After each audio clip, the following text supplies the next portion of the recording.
മാസത്തിലധികം നീണ്ടുനിന്ന അപ്രതീക്ഷിത ബഹിരാകാശ യാത്രയ്ക്ക് ശേഷം നാസയുടെ ബഹിരാകാശ യാത്രികരായ സുനിത വില്യംസും ബുച്ച് വിൽമോറും തിരികെ ഭൂമിയിലേക്ക് മടങ്ങിയെത്തി. ഇതോടെ ഒട്ടനവധി സംശയങ്ങളും കൗതുകവുമാണ് എല്ലാവരിലും ഉണർന്നിരിക്കുന്നത്.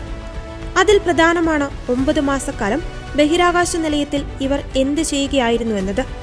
ഫുട്ബോൾ മൈതാനത്തോളം വലിപ്പമുള്ള സ്പേസ് സ്റ്റേഷൻ പരിപാലിക്കുന്നത് മുതൽ ബഹിരാകാശ യാത്രക്കാർക്ക് ആവശ്യമായ വിറ്റാമിനുകളും ധാതുക്കളും എങ്ങനെ ഉണ്ടാക്കാമെന്നുവരെ സുനിതയും ബുച്ച് വിൽമോറും ഇക്കാലയളവിൽ ഗവേഷണം ചെയ്തു കഴിഞ്ഞു. സ്പേസ് സ്റ്റേഷന്റെ സുഗമമായ നടത്തിപ്പിന് ഇവർ വഹിച്ച പങ്കും നിർണായകമായിരുന്നു.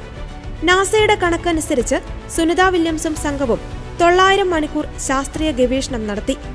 ദൗത്യത്തിലുടനീളം 150ലധികം പരീക്ഷണങ്ങൾ നടത്തി.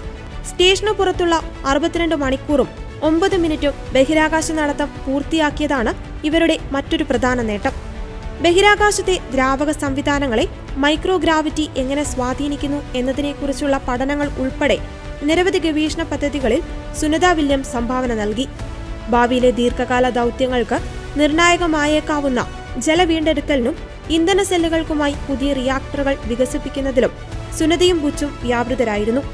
ഇക്കാലയളവിൽ ഇവർ നടത്തിയതിൽ സുപ്രധാനമായ മറ്റൊരു പ്രൊജക്റ്റായിരുന്നു ബയോ ന്യൂട്രിയൻസ് പ്രൊജക്ട്.